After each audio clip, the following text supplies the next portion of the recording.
ഞാൻ എന്താ ചെയ്യേണ്ടത് ചേട്ടാ? ഞാൻ ഒഴിഞ്ഞു പോകണോ? ഇയാൾക്ക് എന്നെക്കാട്ടി വലുത് അവരാണോ? ഇയാൾക്ക് തീരുമാനിക്കാം. പക്ഷെ നാണം കെട്ട് ജീവിക്കാൻ എനിക്ക് പറ്റത്തില്ല. എൻ്റെ ചേട്ടന് വേറൊരാൾ വരുന്നത് എനിക്ക് സഹിക്കാൻ പറ്റത്തില്ല.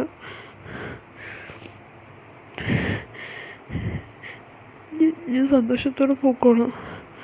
ഒരു പ്രശ്നവും ഞാൻ ഉണ്ടാക്കില്ല. അവനങ്ങനെ വരാൻ പറ്റും? ഉളുപ്പുള്ളതും നട്ടലുള്ളതും കയറി വരുമോ? സ്വത്തുക്കൾ മുഴുവനും കൊടുത്ത് അവളെ വേറെ വിവാഹം കഴിച്ചയക്കാം. എന്നാലും എൻ്റെ സനിച്ചേട്ടനെ ഞാൻ ആർക്കും കൊടുക്കത്തില്ല എന്നുള്ള തിരിഞ്ഞു പോലും നോക്കിയിട്ടില്ല ഇതുവരെ ഇപ്പം വരെ തിരിഞ്ഞു നോക്കിയിട്ടില്ല. അശ്വതിയാണ് ആത്മഹത്യ ചെയ്തത് കിടപ്പുമുറിയിൽ. ഭർത്താവിൻ്റെ അവിഹിത ബന്ധം മനസ്സിലാക്കി മനം നൊന്ത് ആ കുഞ്ഞ് ആത്മഹത്യ ചെയ്യുകയായിരുന്നു. അതുമാത്രമല്ല, ക്രൂരമായ സ്ത്രീധന പീഡനവും ആ കുഞ്ഞ് സഹിക്കേണ്ടി വന്നു. ഏറ്റവും ഒടുവിൽ മക്കൾ, ആ അശ്വതിയുടെ മക്കൾ ഫോണിൻ്റെ പാസ്വേഡ് എടുത്ത് ഓപ്പൺ ചെയ്യുമ്പോഴാണ് അശ്വതി അയച്ച മെസ്സേജുകളൊക്കെ പുറംലോകം അറിയുന്നതും കേസിന് വഴിത്തിരിവാകുന്നതും. അതിനുശേഷം ഈ ഏരിൽ പോലീസിനെ ഈ അച്ഛനും അമ്മയും ഒക്കെ അവരുടെ ബന്ധുക്കളും ഒക്കെ സമീപിച്ചെങ്കിലും ഭർത്താവ് ഇവിടെ വന്ന് ഒരുപാട് പൊറോട്ട നാടകങ്ങൾ നടത്തി. അവൻ അതിനുശേഷം ഇവിടെ നിന്നും, സനു എന്നാണ് അവൻ്റെ പേര്, ഇവിടെ നിന്നും വീണ്ടും വിദേശത്തേക്ക് പോയി. നീണ്ട ഒരു വർഷത്തിന് ശേഷം അവൻ തിരികെ നാട്ടിലെത്തി. 2024 ഫെബ്രുവരി 16 അശ്വതിക്കുണ്ടായ ആത്മമരണം ഈ കുടുംബത്തെ ഒരുപാട് തകർത്തിക്കളഞ്ഞു. ഇവരുടെ സ്വപ്നങ്ങളും പ്രതീക്ഷകളുമൊക്കെ തകർന്നുപോയ ആ നിമിഷത്തിലാണ് പോലീസിൻ്റെ ഭാഗത്തുനിന്ന് നിസ്സംഗത മാത്രം, സഹായമില്ലാതെ മാറി നിൽക്കുമ്പോൾ അതിനുശേഷം ഉണ്ടായ സംഭവങ്ങൾ ഈ അച്ഛൻ തന്നെ പറയും. എന്താണ് അച്ഛാ ഈ സ്റ്റേഷനിൽ പോയപ്പോൾ അന്നുണ്ടായ ഒരു? സ്റ്റേഷനിൽ ചെന്നപ്പോൾ അവർ കേസെടുക്കാൻ പറ്റത്തില്ല, പിന്നെ ഇത് വെച്ചുകൊണ്ട് കേസെടുക്കാം അങ്ങനെ എന്നൊക്കെ പറഞ്ഞു. കാരണം ഈ വോയിസ് എല്ലാം ഞാൻ കേൾപ്പിച്ചിട്ടും അവർ ചെയ്തില്ല. അവൻ്റെ മൊബൈലൊന്നും വാങ്ങിച്ച് പരിശോധിക്കുകയോ ഒന്നും ചെയ്തിട്ടില്ല. ചെയ്താൽ ഞാൻ പിന്നെ ഹൈക്കോടതിയിൽ പോയി അവിടുന്ന് ഓർഡർ കിട്ടി.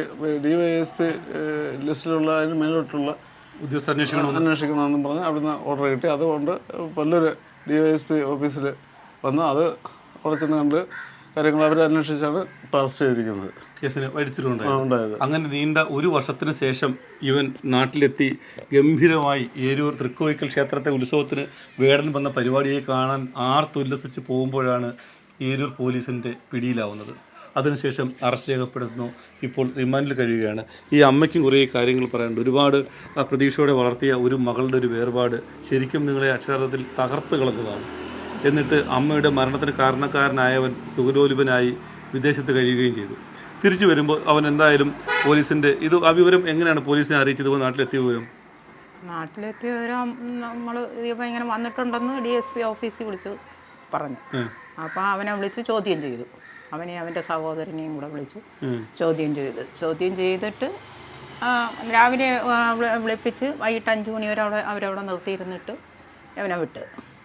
പിന്നെ ഉള്ള വോയിസും ബാക്കി കാര്യങ്ങളും എല്ലാം കൂടെ അവർ ഒന്ന് വായിച്ച് ഒക്കെ നോക്കിയതിന് ശേഷം അവർ DSP ഓഫീസിൽ നിന്ന് പിന്നെ ഏരു പോലീസ് സ്റ്റേഷനിലേക്ക് വിളിച്ചു പറഞ്ഞ് അവനെ അറസ്റ്റ് ചെയ്യാൻ പറഞ്ഞു. അങ്ങനെ തൃക്കോയ്ക്ക് അമ്പലത്തിൽ പിന്നെ ഉത്സവത്തിൻ്റെ അന്ന് തൃശ്ശൂർ പൂരം നടക്കുന്ന ദിവസമായിരുന്നു. അന്നേരം ഇവ ഇങ്ങനെ അവിടെ പുഞ്ചിരി നോക്കിന് നിന്നപ്പോൾ ഇങ്ങനെ പോലീസുകാർ നിന്ന് അറസ്റ്റ് ചെയ്ത് കൊണ്ടുവന്ന് ലോക്കപ്പിൽ ഒരു ദിവസം ഇട്ടിരുന്നു. പിറ്റേന്ന് ഉച്ചയ്ക്കങ്ങാണ്ടാ കൊണ്ടുപോയത്. ശരിക്കും ഇനിയെങ്കിലും ഈ മകളുടെ ആത്മാവിന് നിത്യശാന്തി കിട്ടും എന്ന് അമ്മ വിശ്വസിക്കുന്നുണ്ടോ? വിശ്വസിക്കുന്നുണ്ട്. അവന് എന്ത് ശിക്ഷ കൊടുക്കണമെന്നാണ് ഈ അമ്മ ആഗ്രഹിക്കുന്നത്? അവൻ്റെ ജീവിതകാലം മൊത്തവും ജയിലിൽ കിടക്കണമെന്നാണ് എൻ്റെ ആഗ്രഹം. അത്രത്തോളം അവൻ എൻ്റെ കൊച്ചിനെ അവൻ ദുഃഖിപ്പിച്ച്. ഇല്ലെങ്കിൽ നമ്മളിതൊന്നും ഒരു കാര്യവും നമ്മൾ അറിയുന്നില്ലല്ലോ. പിന്നെ കാരണം കൊണ്ടാണ് ഇവൾ മരിക്കുന്നതെന്നുള്ളതൊന്നും നമ്മൾ അറിയുന്നില്ല. ഒരു മാസം കൊണ്ട് ഇവൾ മാമനുമായിട്ട് ഇങ്ങനെ നടക്കുന്ന കാര്യം ചോദിക്കുമ്പോൾ ഒന്നുമില്ല എന്നിങ്ങനെ പറയുന്നുണ്ടെങ്കിലും എന്തുവാ കാര്യമൊന്നും നമ്മൾ അറിയുന്നില്ല. മരിച്ചു കഴിഞ്ഞ് എൻ്റെ 21 അന്നാണ് ഈ മൊബൈൽ ഓപ്പൺ ചെയ്യുന്നത്. അന്നേരമാണ് ഇതിൻ്റെ വോയിസ് കേട്ടപ്പോഴാണ് നമ്മൾ ഇതറിയുന്നത്. അങ്ങനെ ഒരു പോലീസ് സ്റ്റേഷനിൽ നമ്മൾ വീണ്ടും 1 കേസ് കൊടുത്ത്.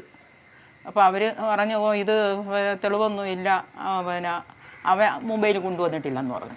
അവൻ മൊബൈലൊന്നും കൊടുത്തില്ല. പിന്നെ ഞങ്ങൾ പോലീസിനെ സ്വാധീനിച്ചിട്ടുണ്ടായിരുന്നു. അവർ സ്വാധീനിച്ചിട്ടുണ്ടായിരുന്നു. പോലീസുകാർ വേറെ നിഷ്ഠമായിട്ടുള്ള രീതിയിലാണ് അവർ പെരുമാറിയത്. പക്ഷേ ശരിക്കും ഈ കുണ്ടളൂർ ഡിവൈഎസ്പിയുടെ ഓഫീസിൽ നിന്നുള്ള കാരണം മറ്റ് ഉദ്യോഗസ്ഥർക്ക് എല്ലാവർക്കും ഞാൻ ഒരുപാട് നന്ദി പറയുന്നുണ്ട്. കാരണം അവരാണ് എൻ്റെ കുഞ്ഞിന് നീതി വാങ്ങിച്ചു കൊടുക്കാൻ ഉള്ള വഴിത്തിരിവ് ഉണ്ടാക്കിയത്. ശരിക്കും ഹൈക്കോടതിയുടെ ഉത്തരവ് പോലീസ് പൂർണ്ണമായി ശ്രമിച്ചത് അവർ സത്യസന്ധമായിട്ട് അന്വേഷിച്ച് അതിൻ്റെ പുറത്താണ് എനിക്ക് എൻ്റെ കുഞ്ഞിനെ വീട്ടുകാരുടെ ഭാഗത്തു നിന്ന് ഈ കുഞ്ഞുങ്ങളുടെ പഠനവുമായിട്ടോ അല്ലെങ്കിൽ കുഞ്ഞുങ്ങളെ നോക്കുന്നതിനോ എന്തെങ്കിലും സഹായമില്ല. ഇതുവരെയും തിരിഞ്ഞു പോലും നോക്കിയിട്ടില്ല. ഇതുവരെ ഇപ്പം വരെ തിരിഞ്ഞു നോക്കിയിട്ടില്ല. വന്നിട്ട് തിരിഞ്ഞു നോക്കിയില്ലല്ലോ. ആണല്ലേ? അല്ല, അവനെങ്ങനെ വരാൻ പറ്റും? ഉടുപ്പുള്ളതും നട്ടലുള്ളതും കയറി വരുമോ? വരത്തില്ല. ശരിക്കും ഇപ്പൊ മക്കളിപ്പോ കുഞ്ഞുങ്ങൾ രണ്ടുപേരും ക്ലാസ്സിലാണ് പഠിക്കുന്നത്. രണ്ടാം ക്ലാസ്, ഇനി രണ്ടില്. രണ്ടാം ക്ലാസ് പഠിക്കുന്നത്. ഇനിയിപ്പോൾ രണ്ടിലോട്ടാകുകയാണ്. ഒന്നിന്ന് രണ്ടിലോട്ടാകുക. പിന്നെ 2ാം തീയതി സ്കൂൾ തുറക്കില്ല, അതിന് രണ്ടിലോട്ടാകുകയാണ്. 2ാം ക്ലാസ്സിൽ പഠിക്കുന്ന 2 പിഞ്ചു കുഞ്ഞുങ്ങൾ, ഇരട്ടകളാണ്. ആ 2 കുഞ്ഞുങ്ങൾ ഇപ്പോൾ ശരിക്കും ഈ വാർദ്ധക്യത്തിലെത്തി നിൽക്കുന്ന ഈ അമ്മയുടെയും അച്ഛൻ്റെയും തണലിലാണ് ഇപ്പോൾ അവർ കഴിയുന്നത്. ശരിക്കും അച്ഛൻ എന്ത് ജോലിക്ക് പോകുന്നുണ്ട്? ഞാൻ കൂലിപ്പണിക്ക് പോകും. അത് കിട്ടുന്ന വരുമാനം കൊണ്ടാണ് കുഞ്ഞുങ്ങളെ നോക്കുന്നത്. യഥാർത്ഥത്തിൽ ആ സ്വന്തം മകള് ആ കാമുകിയോട് വരെ പറയുന്നുണ്ടായിരുന്നല്ലേ, എൻ്റെ ഭർത്താവിനെ തിരിച്ചു പറഞ്ഞാൽ പിന്നെ അവൻ്റെ അടുത്ത് എന്ത് അവൾക്കുള്ള മുതൽ മൊത്തം കൊടുക്കാന്നുള്ള രീതിയിൽ അവള് പിന്നെ അങ്ങോട്ട് കരഞ്ഞു പറയുന്നുണ്ട്. എൻ്റെ വയസ്സുണ്ട്. സ്വത്തുക്കൾ മുഴുവനും കൊടുത്ത് അവളെ വേറെ വിവാഹം കഴിച്ചയക്കാം. എന്നാലും എൻ്റെ സനിച്ചേട്ടനെ ഞാൻ ആർക്കും കൊടുക്കത്തില്ല എന്നുള്ള എനിക്ക് അഭിമാനത്തോടെ എനിക്ക് ജീവിക്കാൻ കഴിയത്തില്ല. കേട്ടില്ല? ശരിക്കും പറഞ്ഞാൽ ഈ വോയിസ് ഒക്കെ കേട്ടാൽ നെഞ്ച് തകർന്നു പോകും ആരുടെയും. അത്രത്തോളം ഭർത്താവിനെ വേണം, ആ കുടുംബം വേണം എന്ന് പറഞ്ഞ് ഈ കാമുകി എന്ന കാപാലികയോട് കരഞ്ഞു പറയുന്നുണ്ടല്ലേ. ഇവരോടും സനു എന്ന ഇവരോടും പറയുന്നുണ്ട്, ഈ ദുഷ്ടനായ ഭർത്താവിനോടും പറയുന്നുണ്ട്. എന്നിട്ട് പോലും ആ പരമനാറി ഇവൻ അതൊന്ന് ചെവിക്കൊള്ളാനോ ഒന്നും തയ്യാറാവാത്ത ഒരു സാഹചര്യത്തിലാണ് ഒടുവിൽ ആ കുഞ്ഞിന് ആത്മഹത്യയ്ക്ക് അല്ലെങ്കിൽ മരണത്തിന് കീഴ്പ്പെടേണ്ടി വന്നത്. ഏറ്റവും ഒടുവിൽ എന്തായാലും പോലീസ് ഇപ്പോൾ കേസിൽ ഒരു വലിയ വഴിത്തിരിവുണ്ടായി.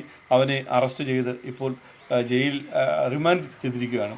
അവൻ എന്ത് തരം ശിക്ഷ കൊടുക്കണമെന്നാണ് അച്ഛൻ ആഗ്രഹിക്കുന്നത്? അവന് മരണം വരെയും ജയിലിൽ കിടക്കത്തക്ക ഒരു ശിക്ഷയാണ് അവന് കൊടുക്കുന്നത്. കാരണം ഇനി ഒരു ഇതേപോലെ ഒരു പിന്നെ അവനൊന്നല്ല ആരും ഇങ്ങനെ ചെയ്യരുത്. അതാണ് ഞാൻ ആഗ്രഹിക്കുന്നത്. ഒരു പെൺകുട്ടിക്കും ഒരു അച്ഛനും അമ്മയ്ക്കും ഇതുപോലുള്ളൊരു സാഹചര്യം ഉണ്ടാവരുതെന്നാണ് ഞാൻ ആഗ്രഹിക്കുന്നത്. കാരണം തക്കതായ ശിക്ഷ അവന് കിട്ടിയെങ്കിലേ എങ്കിൽ മാത്രമേ ബാക്കിയുള്ളവർ അത് പഠിക്കത്തുള്ളൂ. കേട്ടല്ലോ, അവന് മാതൃകാപരമായ ശിക്ഷയല്ല. ഒരു കാലത്തും അവൻ പുറംലോകം കാണരുത്, ഇനി മറ്റൊരു പെൺകുട്ടിക്ക് ഇങ്ങനെ ഉണ്ടാവരുതെന്ന് ഈ അച്ഛനും അമ്മയും പറയുമ്പോൾ അവർ ശരിക്കും പറയാൻ അവരുടെ ഹൃദയത്തിൽ തട്ടിയ വാക്കുകളാണ്. ഒരു കാര്യം നമുക്ക് ശരിക്കും ഇപ്പോൾ ആ കുഞ്ഞ് അല്ലെങ്കിൽ ഈ അശ്വതി മരണത്തിന് കീഴ്പ്പെടുന്നതിന് മുമ്പ് അയച്ച ആ വാട്സപ്പ് സന്ദേശങ്ങൾ ആ കുഞ്ഞുങ്ങൾ തുറന്നു നോക്കിയില്ലായിരുന്നെങ്കിൽ, ആ ഫോൺ എടുത്ത് തുറന്നു നോക്കിയില്ലായിരുന്നെങ്കിൽ ഒരു വഴിത്തിരിവ് ഉണ്ടാവില്ലായിരുന്നു. ഇവനിപ്പോഴും ഒരുപക്ഷെ അവൻ്റെ കാമുകിയും കല്യാണം കഴിച്ച് അവന് സ്വസ്ഥമായി കഴിയുമായിരുന്നു. ഈ വാർദ്ധക്യത്തിൽ നിൽക്കുന്ന ഈ അച്ഛനും അമ്മയും ഈ 2 പിഞ്ചു കുഞ്ഞുങ്ങളെയും കൊണ്ട് ഈ വീട്ടിൽ നരകയാതന അനുഭവിച്ച് കഴിയേണ്ടി വരുന്നൊരു സാഹചര്യമാണ് ഉണ്ടാകേണ്ടിരുന്നത്. എന്തായാലും ദൈവം എവിടെയെങ്കിലും ഒരു തുമ്പുണ്ടാക്കി വെക്കുമെന്ന് പറയുന്നത് സത്യമായി മാറി. ആ സത്യം വിജയിച്ചു. അവനിപ്പോൾ എന്തായാലും സനു എന്ന ഈ കാപാലികൻ ഇപ്പോൾ അകത്തുമായി. തീർച്ചയായും ഈ അമ്മയും അച്ഛനും ആഗ്രഹിക്കുന്നത് പോലെ അവന് തക്കതായ ശിക്ഷ നൽകാൻ നമ്മുടെ നിയമസംഹിതകൾ തയ്യാറായാൽ ഒരുപക്ഷെ അത് ആ അശ്വതി എന്ന ആ കൊച്ചിന് അവളുടെ ആത്മാവിന് ഒരുപക്ഷെ നിത്യശാന്തിയെങ്കിലും ലഭിക്കുമെന്ന് പറയാതിരിക്കാൻ വയ്യ. പക്ഷേ ഒരു കാര്യം കൂടെ പറയാനുള്ളത്, ഈ 2 കുഞ്ഞുങ്ങളുടെ കാര്യം. അവരെ പഠിപ്പിക്കുന്നതിന് ഈ അച്ഛൻ പോയി കൂലിപ്പണി ചെയ്ത് കിട്ടുന്ന തുച്ഛമായ ശമ്പളം കൊണ്ട് വേണം അവരുടെ കാര്യങ്ങളൊക്കെ നോക്കുവാൻ. അല്ലാതെ ഒരു സഹായത്തിനും ആരുമില്ലാത്ത ഒരു അവസ്ഥയിലേക്ക് ആ കുടുംബം മാറിയിരിക്കുന്നത് ഖേദപൂർവ്വം പറയാൻ ആഗ്രഹിക്കുകയാണ്.